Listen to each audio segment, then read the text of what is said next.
This little light of mine, I'm gonna let it shine. This little light of mine, I'm gonna let it shine. This little light of mine, I'm gonna let it shine. Let it shine, let it shine, let it shine.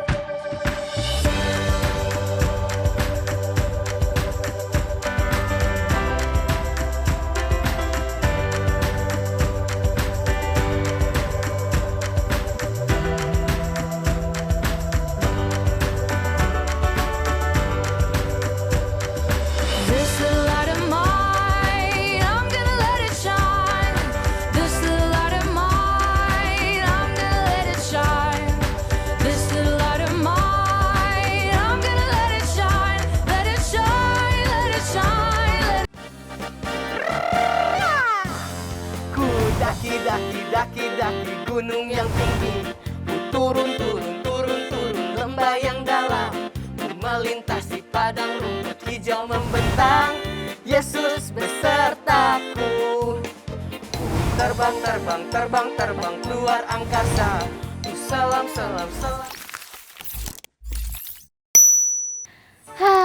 Aku tenang sekarang. Sahabatku sudah memaafkan aku. Thank you, my good friend.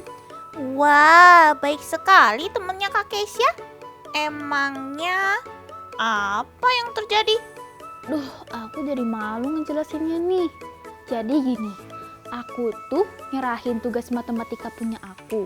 Tapi itu tuh sebenarnya hasil dari matematika sahabatku. Gitu. Hah? Serius itu loh Kak Keisha? Iya. Wah, syukur deh kalau sahabatnya kakak mau memaafkan. Dia baik sekali. Iya, bener banget. Aku jadi makin sayang nih sama sahabatku ini. Dan aku janji tidak akan berbuat bodoh seperti itu lagi. Aku harus memilih pilihan yang bijaksana. Yap, that's really good. Itu baru bijak. Oh iya Kak, sekarang kita ibadah online yuk. Ibadah online Star Kids yang super keren. Yuk, kita siapin Alkitab, duduk yang rapi, no food and drink ya, dan konsentrasi untuk memuji dan menyembah Tuhan. Karena kita sedang beribadah kepada Tuhan. Teman-teman, tolong bantu like dan share ya. Bagikan link online Church Star Kids kita ini pada orang-orang yang kalian kenal. Atau kepada orang lain. Supaya lebih banyak lagi teman-teman kita yang bisa mendapatkan berkat yang super. Oke, let's pray.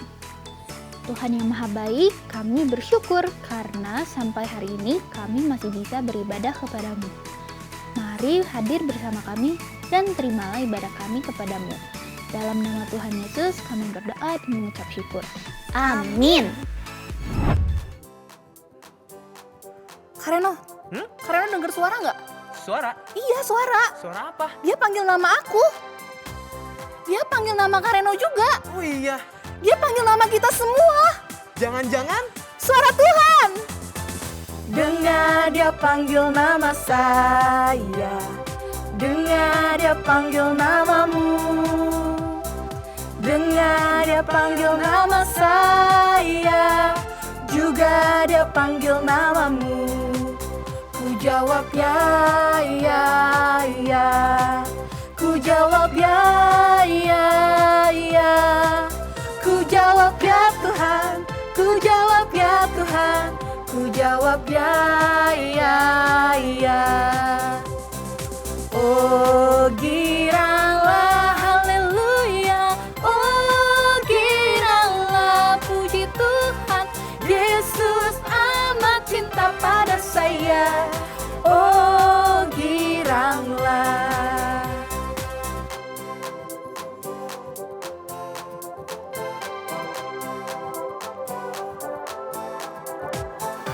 Dengar dia panggil nama saya.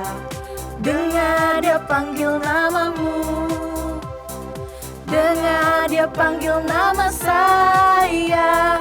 Juga dia panggil namamu. Ku jawab ya, ya, ya. Ku jawab jawab ya, ya, ya. Ku jawab ya Tuhan, ku jawab ya Tuhan, ku jawab ya, ya, ya. Oh giranglah haleluya, oh giranglah puji Tuhan, Yesus amat cinta pada saya. Oh giranglah.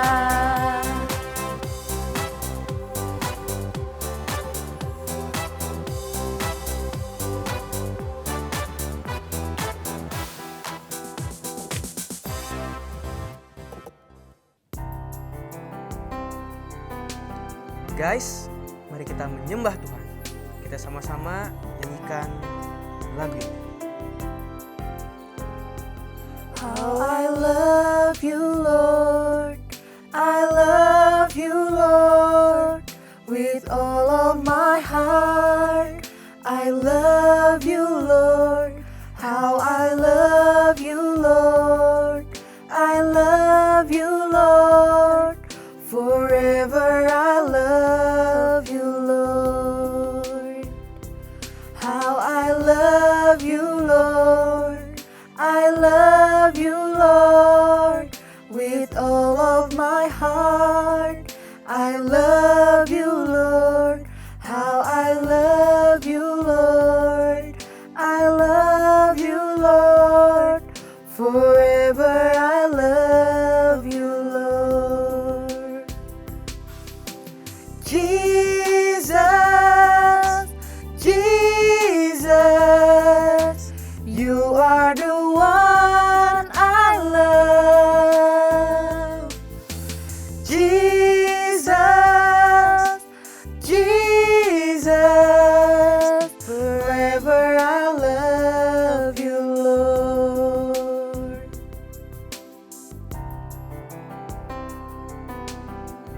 Mari kita siapkan hati kita nyanyi lebih dalam lagi untuk menyembah Tuhan. Lord, I worship you. Lord, I worship you.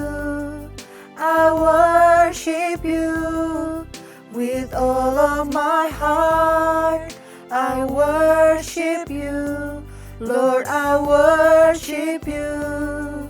I worship you. Forever I worship you. Jesus, Jesus, you are the one I love. Jesus, Jesus, forever I love you, Lord.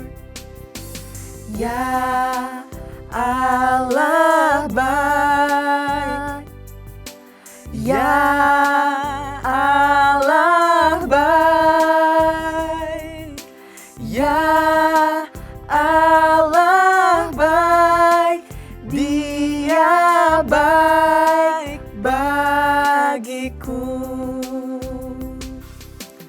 Ya Allah baik, ya Allah baik, ya Allah baik, Dia baik bagiku.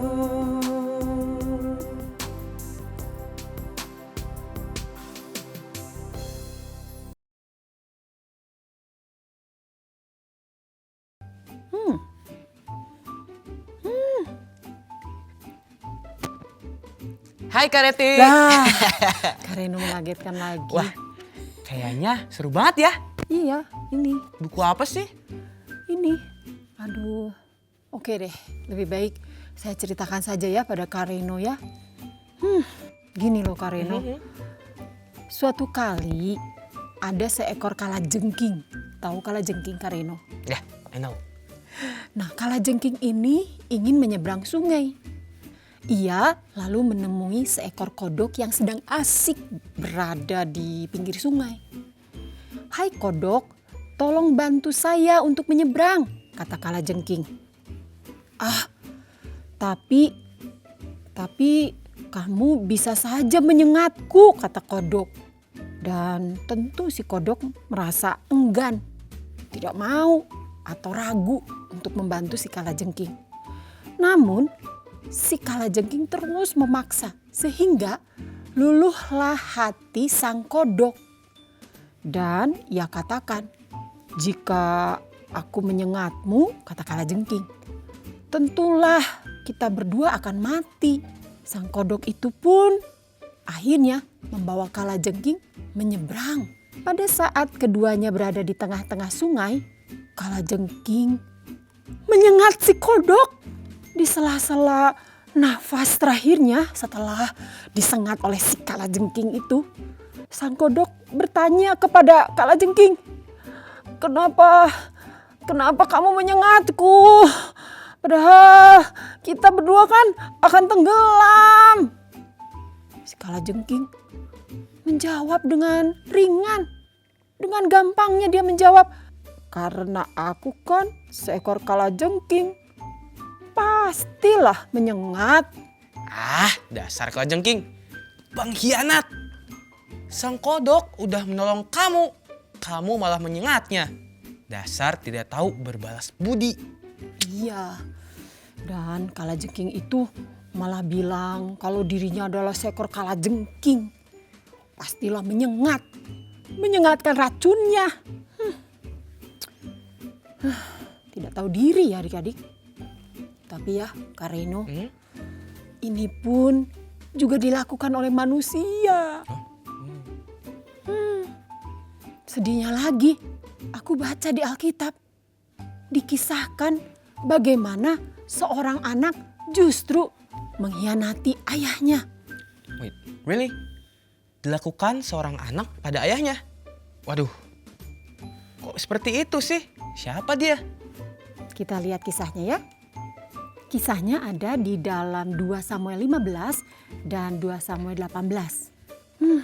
Sedihnya di dalam kisah ini ternyata dialami oleh Raja Daud. Waduh, parah. Apa yang terjadi dengan Raja Daud? Dengar baik-baik ya adik-adik, menyedihkan sekali. Anak Daud yang bernama Absalom. Siapa namanya Kak Reno? Absalom. Iya, betul.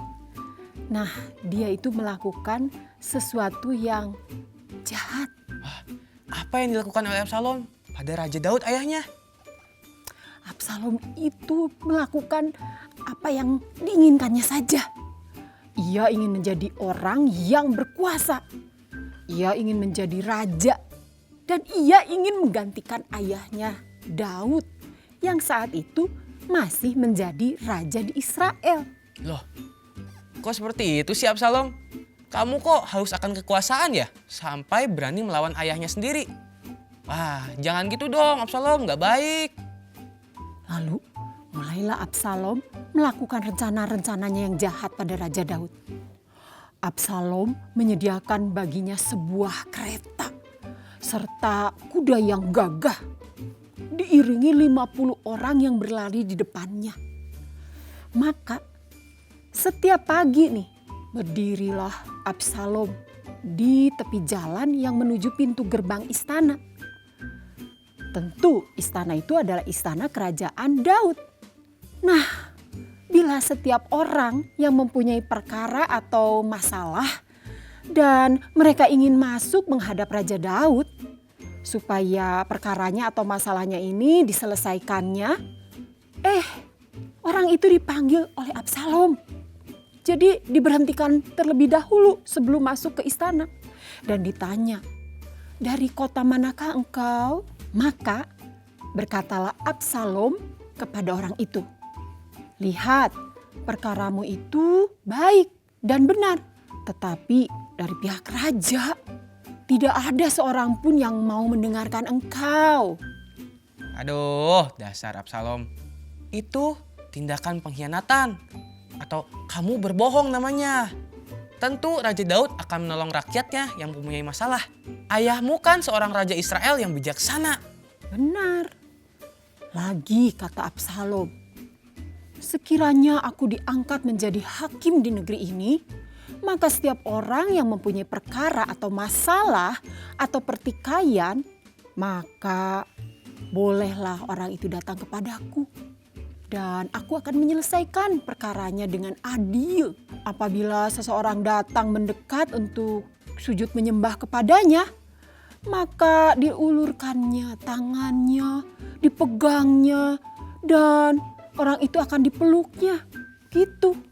Nah, cara-cara yang demikian itu diperbuat Absalom kepada semua orang Israel yang mau masuk menghadap untuk diadili perkaranya oleh Raja Daud.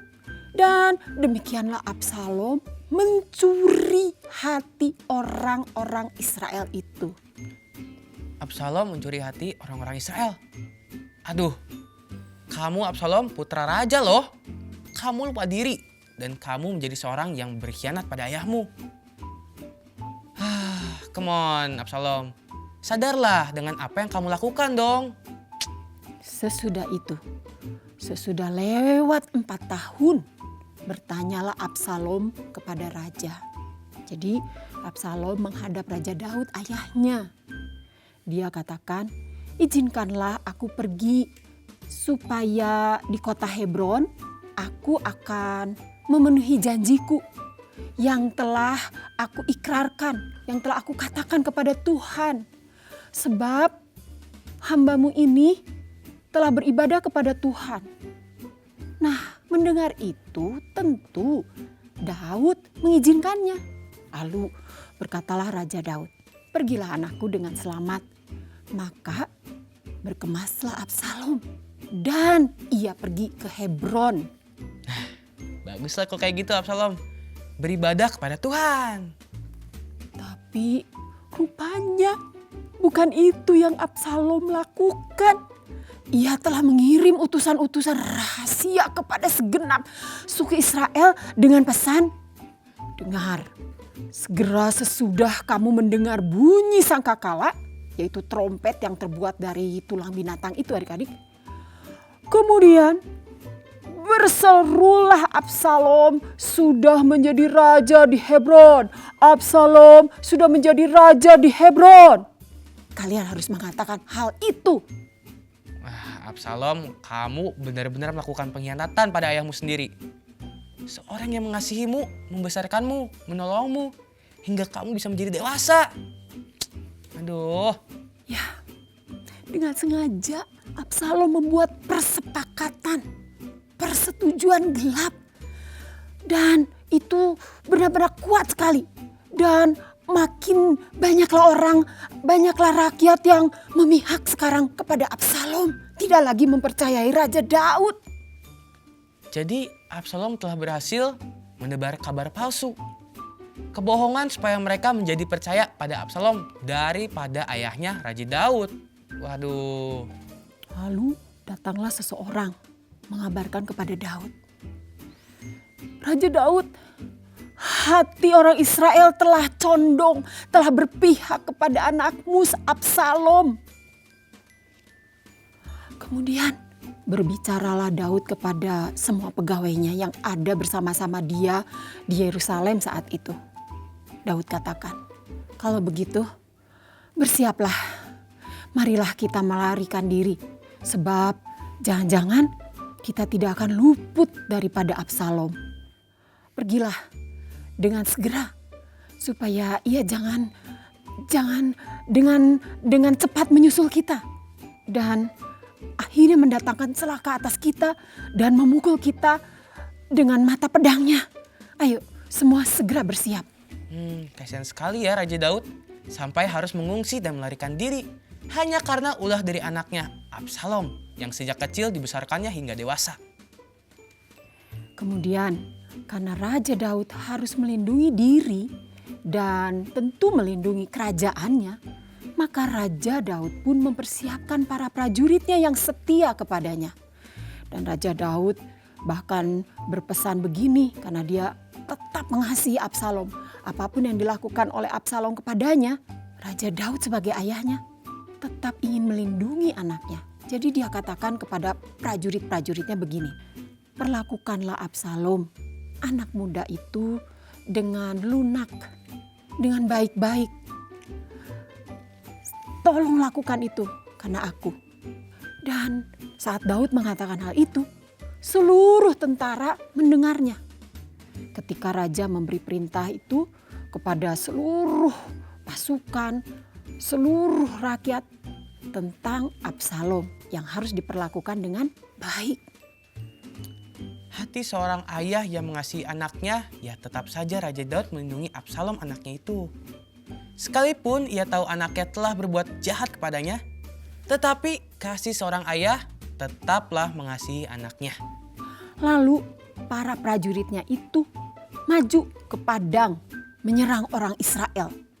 Dan benar, terjadilah pertempuran yang hebat, yang mengerikan di hutan Efraim.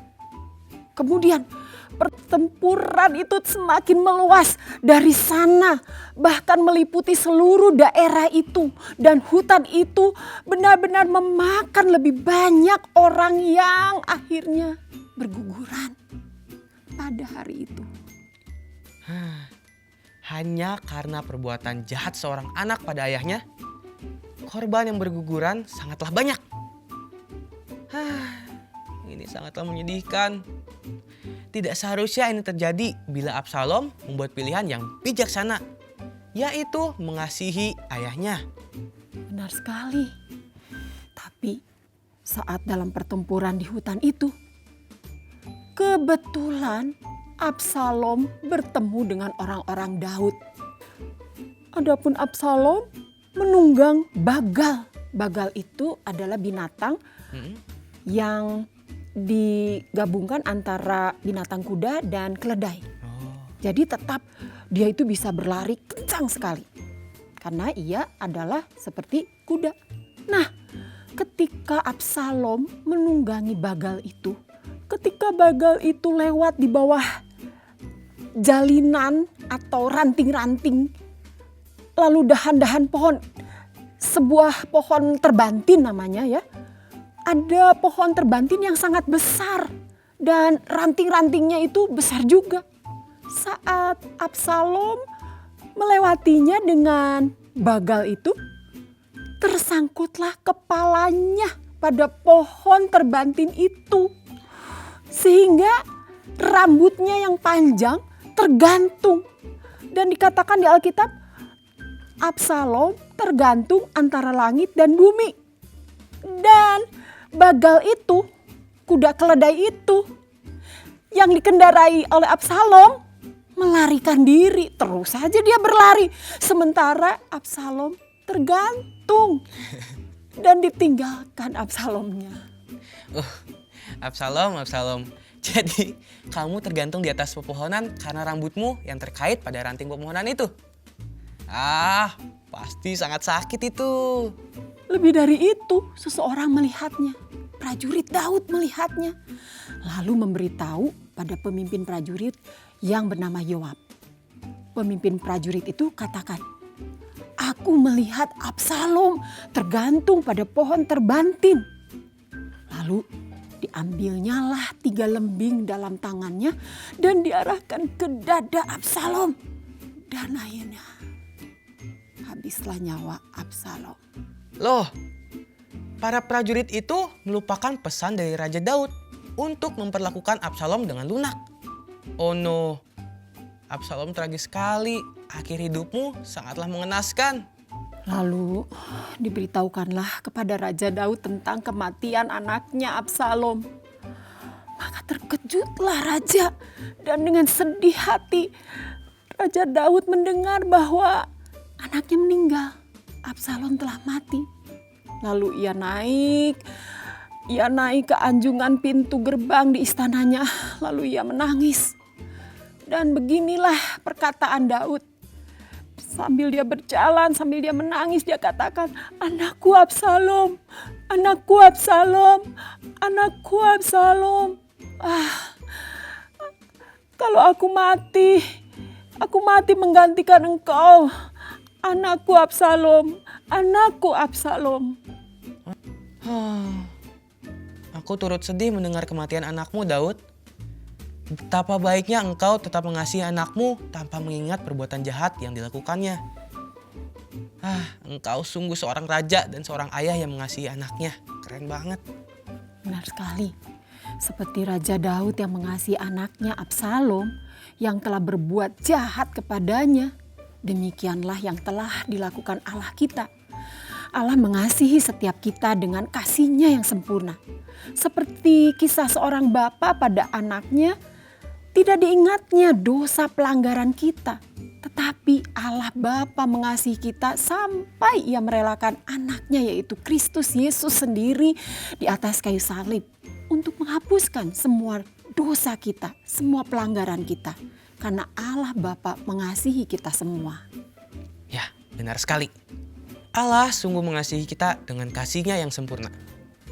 Sekarang, aku yang telah menerima kasih Allah Bapa, aku mau hidup bijaksana. Memilih hidup untuk taat kepada Allah. Seperti Bapa telah mengampuni dosa kita, bila ada seseorang yang berbuat jahat atau melakukan sesuatu yang tidak enak atau jahat, dan itu menyakiti hatimu adik-adik, mari kita memilih untuk mengampuni dan tidak membalas kejahatan dengan kejahatan. Tetapi lakukanlah apa yang baik bagi semua orang, yaitu dengan cara mengampuni, memaafkan kesalahannya, dan juga tetap mengasihinya. Coba baca bersama di dalam Roma 12 ayat 17 dan Matius 6 ayat 14. Let's read the Bible. The Bible, yes, that's the book for me. I stand alone on the word of God. The Bible, the Bible, yes, that's the book for me. I stand alone on the word of God. The Bible. Janganlah membalas kejahatan dengan kejahatan. Lakukan apa yang baik bagi semua orang. Matius 6 ayat 14. Karena jikalau kamu mengampuni kesalahan orang, Bapamu yang di sorga akan mengampuni kamu juga. Amin. Buatlah pilihan yang bijaksana dalam hidupmu. Wisdom. I need to make the wise choice. Kuku, kuku. Aku perlu membuat pilihan yang bijaksana. Kuku, kuku. Ingatlah apa yang firman Tuhan katakan, bahwa Tuhan Allahmu dialah Tuhan Allah, Allah yang setia, yang memegang perjanjian dan kasih setianya terhadap orang yang kasih kepadanya. Yuk kita nyanyikan bersama lagu ayat pada bulan ini.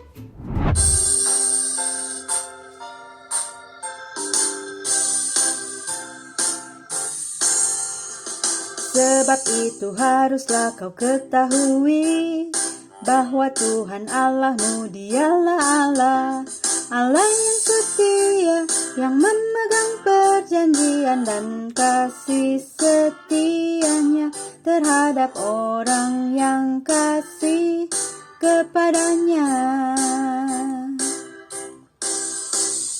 Ulangan 7 ayat 9. Ulangan 7 ayat 9.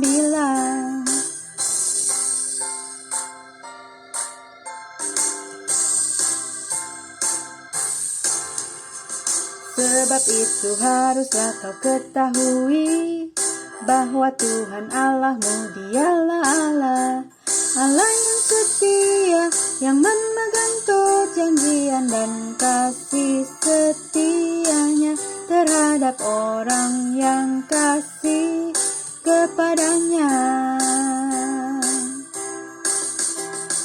Ulangan 7 ayat 9. Ulangan 7 ayat 9.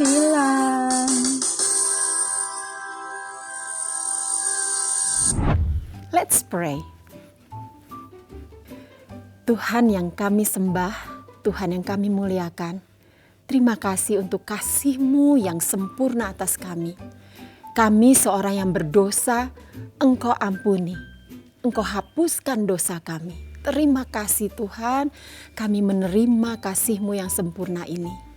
Tuhan, biarkan kami hidup juga untuk mengampuni orang yang bersalah kepada kami, tidak mengingat kesalahannya. Ajar kami untuk dapat melakukannya, sehingga kami dapat memuliakan nama-Mu. Terima kasih ya Tuhan, terpuji nama Engkau, di dalam nama Yesus kami berdoa. Amin. Wah, mulia sekali ya hati Daud. Walaupun ia telah dikhianati oleh Absalom, anaknya sendiri, tetapi Daud tetap menunjukkan kasihnya sebagai seorang ayah yang baik bagi anaknya ini. Iya, betul sekali Kak Kesya. Dan kita juga belajar untuk tidak membalas kejahatan dengan kejahatan, tapi justru harus melakukan yang baik, melakukan kebaikan bagi semua orang. Iya, aku setuju banget. Alright. Sekarang please share link ibadah online kita ini yang super keren. Lalu ingatkan teman-teman untuk like dan subscribe supaya bisa diingatkan lagi tuh kalau ada ibadah online Star Kids selanjutnya. Yuk, kita sama-sama klik subscribe dan like-nya ya. Ready? 1, 2, 3. Klik! Thanks ya. Ayo teman-teman, kita join berdoa bersama di Anak Berdoa. Hari Minggu tanggal 20 Maret jam 5:30 sore. Oh iya, join connect yuk. Seru banget loh. Hari Jumat 25 Maret jam 5 sore. Kita belajar firman Tuhan dan ada hadiah-hadiah keren. Tuh, lihat banyak teman-teman yang sudah terima hadiahnya loh. It's quiz time! Coba tuliskan apakah arti wisdom itu. Pasti kalian bisa menjawabnya. Nah, teman-teman, tetap semangat ya. Berdoalah dengan senantiasa, makan dan minum yang sehat. Selalu pakai masker, jaga jarak, dan hindari kerumunan supaya kita selalu sehat dan aman. Bagi teman-teman yang ingin melihat kembali ibadah online yang super keren Star Kids sebelumnya, bisa kalian lihat melalui YouTube channel atau aplikasi Fajar Pengharapan. Oke, see you next week. Bye-bye.